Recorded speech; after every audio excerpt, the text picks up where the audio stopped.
Imagine just sitting in your living room. The doors are locked, the security system is armed, and you feel, completely insulated from the outside world. Right, like you're totally safe. Exactly.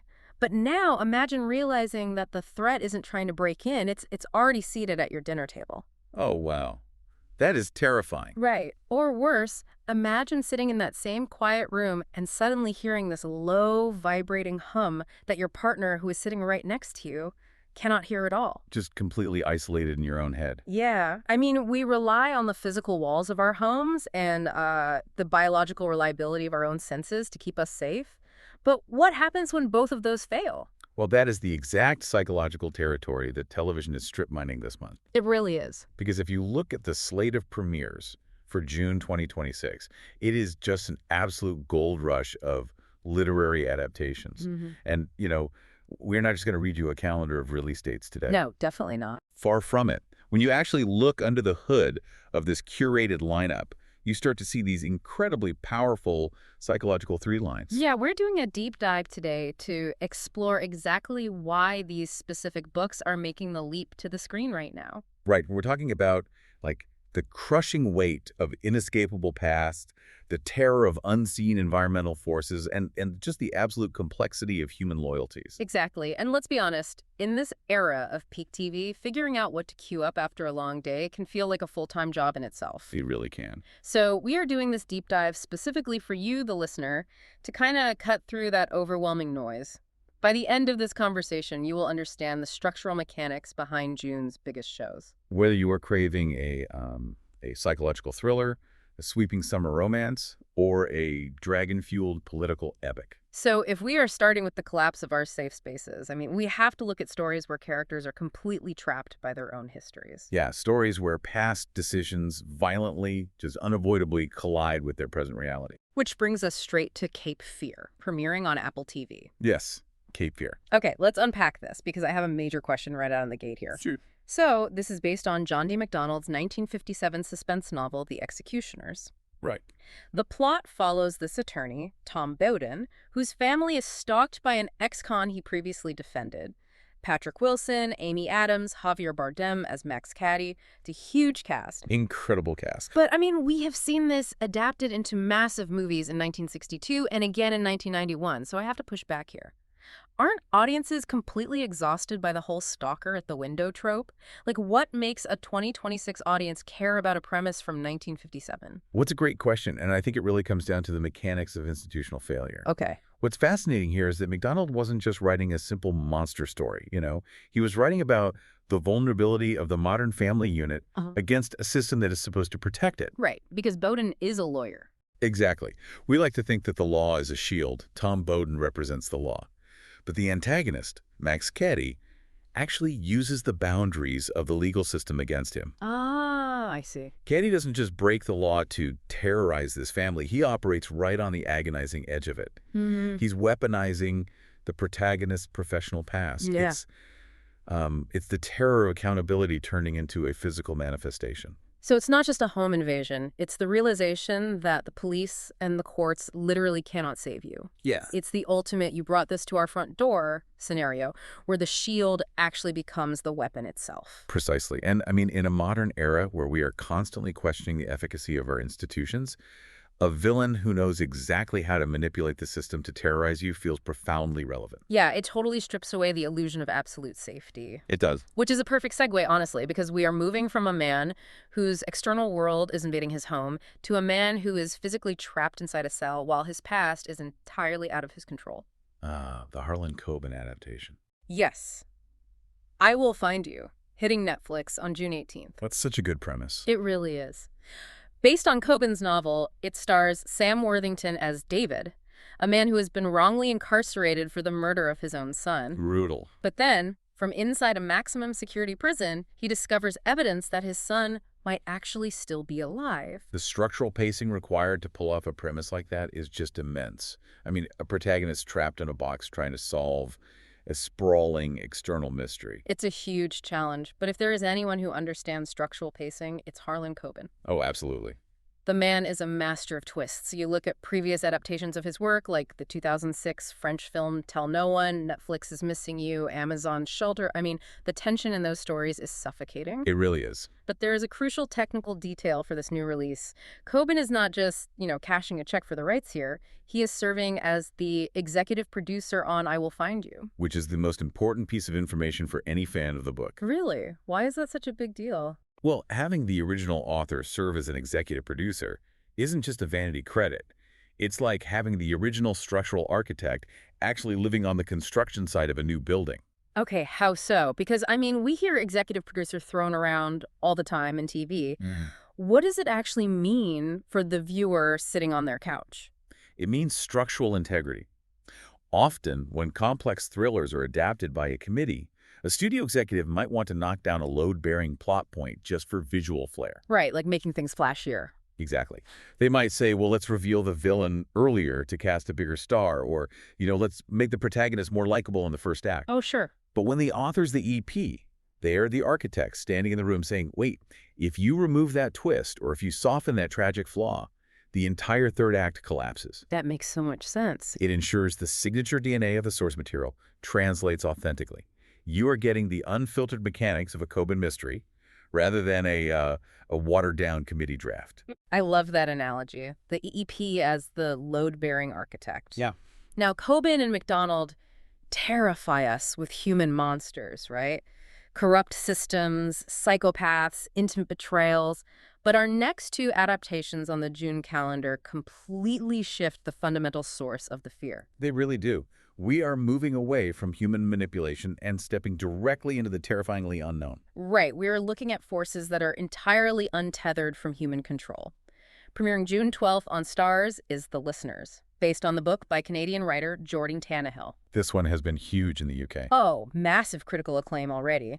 So it stars Rebecca Hall as Claire, who is this English teacher whose seemingly normal, stable life completely unravels when she begins hearing a continuous, low-frequency hum. Just a constant noise. Constant. And here's where it gets really interesting.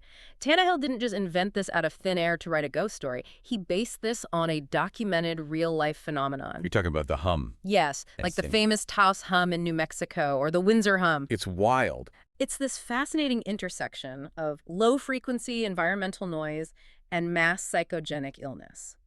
Literally thousands of people globally report hearing this diesel engine-like drone that doesn't show up on standard acoustic equipment. Which is just so unsettling. So when audiences watch this show, they aren't just watching a standard psychological thriller. They're watching an exploration of a real-world audiological mystery. And if we break down the psychology of why that is so terrifying, it taps directly into the primal fear of isolation. How do you mean? Well, think about how we construct our shared reality, right? The human mind needs validation to feel sane. If I see a fire, I need you to see the fire so we both know to run. Right, of course.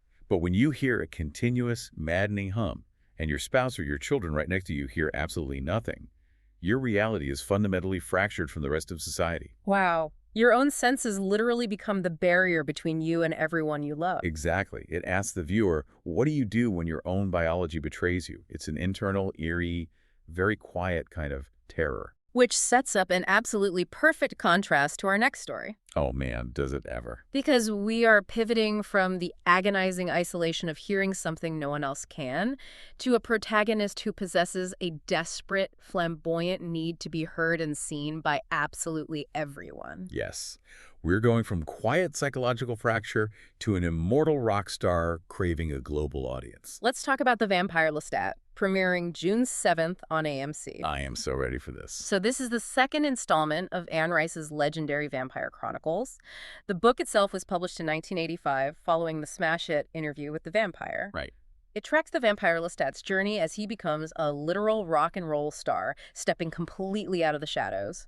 Sam Reed is playing Lestat, getting his own self-titled season after Roland Jones's first 2 seasons of the TV adaptation. But there is a massive deviation from the source material here that we really need to analyze. The timeline. The timeline.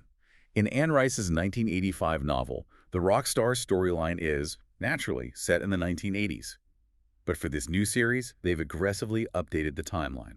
The show takes place right now, than the modern age of 2025. I'll admit, when I first read that, I was highly skeptical. Really? Yeah, the 1980s MTV aesthetic felt so baked into the DNA of that specific book. Why risk alienating the book purists by dragging a goth rock vampire into the 2020s? Well, we connect this to the bigger picture.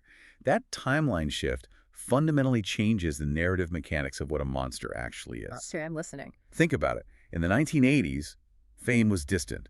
It was MTV, it was magazines. There was a literal screen between the rock star and the fan. You couldn't just reply to Lestat on Twitter. Right, very true. But in 2025, fame is intimate, it's relentless, and it's entirely digital. We are talking about a creature of the night navigating the era of social media and parasocial relationships. Oh, that's fascinating. So the fans think they actually know him because of his digital footprint, completely unaware that they are literally his prey. Exactly. It completely flips the power dynamic of the classic monster myth.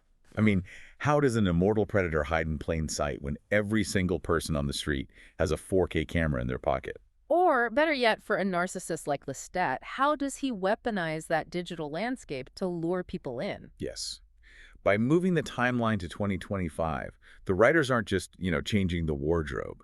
They are modernizing the entire mythology of how a predator interacts with a hyper-connected society. Okay, an emotional vampire rock star manipulating modern parasocial dynamics. I'm completely sold on that. That's brilliant. But look, after surviving weaponized legal systems, mass psychogenic illnesses, and social media-savvy vampires, we really need to bring the heart rate down. Oh, it is definitely time to let the audience breathe a little bit. Let's shift gears and look at adaptations that explore the grounded, intricate complexities of human relationships. Sound good. We are going to scale from the volatile spites of a single summer romance all the way up to the ultimate dysfunctional family dynasty. Quite the range. First up, premiering on Amazon Prime is Every Year After. And for you listening, today's date is actually June 10th, which means this premiere is dropping right now. Yes, based on Carly Fortune's best-selling 2022 debut novel, Every Summer After. Exactly. The plot follows Persephone Fraser. She gets an unexpected phone call from an old flame, Sam Florek, and it kicks off this narrative timeline that constantly looks backward, exploring years of a very hazy, complicated relationship. This nonlinear structure is becoming incredibly dominant in romance adaptations right now. Right. So what does this all mean? Why are we, as audiences, so drawn to these fractured, jumping timelines rather than just watching two people meet and fall in love in chronological order? Well, it's because a nonlinear timeline mimics the actual neuroscience of memory and nostalgia. Oh, really? Yeah. When we think about our own past relationships, we don't remember them like a sequential textbook. Memory is triggered, right? A smell, a song, or a phone call instantly yanks you back to a specific summer. That is so true. The hazy summer trope works so well because nostalgia literally edits out the boring parts of our lives and leaves only the massive emotional spikes. It's like turning romance into an archaeological dig. That's a great way to put it. You know where the author is today, you see the ruins of the relationship in the present, but you have to piece together the artifacts of how they got there. Exactly. And, from the agonizing, hyper-specific minutia of a romantic regret, we can kind of scale out to look at the stabilizing baseline of platonic loyalty. Yes. Because tomorrow, June 11th, we get Sweet Magnolias Season 5 on Netflix. Set in South Carolina, based on the book series by Cheryl Woods, this show focuses on three childhood best friends navigating life. The core trio. Right. You have Maddie Townsend, a single mother of three. You have Dana Sue Sullivan, a chef and restaurant owner. And Helen Decatur, a successful attorney. 4 seasons in, we've watched them tackle community challenges, divorces, and joys with warmth and a whole lot of tears. A whole lot. But I have to play devil's advocate here for a second. In an era of incredibly dense prestige television, is the massive popularity of a show like this just, intellectual laziness? Why do we need this alongside heavy psychological thrillers? I'm glad you brought that up because this raises an important question about the sociology of television viewing. Okay. It is absolutely not intellectual laziness. It is a psychological utility. How so? Well, we just spent 20 minutes talking about shows designed to induce stress, fracture reality, and terrorize families. Sweet Magnolias serves as a perfect example of the crucial role of comfort viewing. Sociological data shows that in eras of high news cycle anxiety, viewership of low stakes, linear narrative television spikes dramatically. Because the real world is already providing enough unpredictable plot twists. Exactly. These characters function as parasocial kin networks. When an audience's real life feels chaotic or in flux, a show about enduring, unshakable friendship acts as an autonomic nervous system regulator. It is not a guilty pleasure. It provides necessary emotional warmth and a predictable rhythm. It is the televisual equivalent of a stabilizing anchor. I love that reframing. An autonomic nervous system regulator. But what if we take that theme of unwavering family loyalty and we playfully flip it completely on its head? Oh, I have a feeling we are leaving the comfort of South Carolina. We absolutely are. We are trading the ultimate supportive friendships for the ultimate bloody boardroom betrayals of Westeros. On June 21st, HBO Max is dropping House of the Dragon Season 3. The juggernaut of the month. Oh, totally. Based on George R.R. Martin's Fire and Blood, set 200 years before Game of Thrones. Now, we all know the context here. We all know this prequel series initially had to do massive public penance for the famously controversial finale of Game of Thrones. They had a lot of ground to make up. They did. But what is mechanically fascinating about Season 3 of House of the Dragon is how it proves what the actual bedrock of this IP has always been. And it isn't the dragons. It's not the dragons. The dragons are just the nuclear deterrents. Yeah. The reason this adaptation has successfully earned its way back into the cultural good graces is because it realized that the true core of George R.R. Martin's universe is political betrayal. It's boardroom politics with swords. Exactly. It takes the mechanics of a historical succession crisis, like the real-world War of the Roses, and shows how interpersonal family trauma scales up to cause literal geopolitical devastation.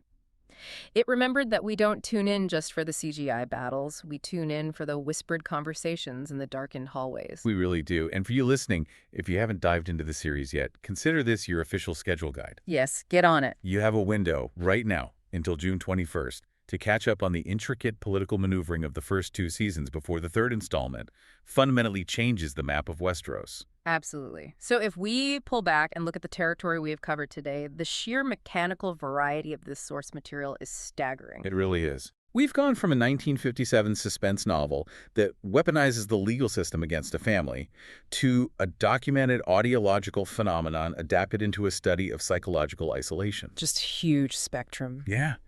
We've explored how moving a vampire to 2025 weaponizes modern parasocial relationships, how nonlinear romance mimics the neuroscience of memory, the psychological utility of comfort viewing, and finally, a fantasy epic built on the bedrock of political betrayal. It really highlights how books remain the structural foundation for the best of television right now. They really do. But as we wrap up this deep dive, I want to leave you with a final puzzle to ponder, building directly on the adaptations we've just explored. Oh, I like a puzzle. Let's hear it. Well, we noted earlier that a 1957 novel like The Executioners, which became Cape Fear, can be adapted to the screen in 1962, again in 1991, and now in 2026, keeping its core premise of institutional failure essentially unchanged. It acts as a perfect time capsule, completely bulletproof to the passage of decades. Meanwhile, other stories, like the Vampire Lestat, explicitly require their timelines to be aggressively updated, shifting from the MTV era to the 2025 digital age, just to ensure the themes still resonate with the way we live today. Right, so one stays frozen and the other has to evolve. Exactly. So I want you to consider this. The next time you are reading a novel, what exactly dictates that difference? Oh, that's interesting. What is the hidden variable inside a story that determines whether an eventual adaptation should act as a perfect time capsule, preserving the exact era it was written in, or if it must act as a shifting mirror, constantly updating to reflect the present day? Wow, that is a phenomenal question to keep in the back of your mind the next time you crack open a new book. Thank you so much for joining us on this deep dive. Go grab your popcorn, find your reading glasses, and get ready for an absolutely incredible month of television.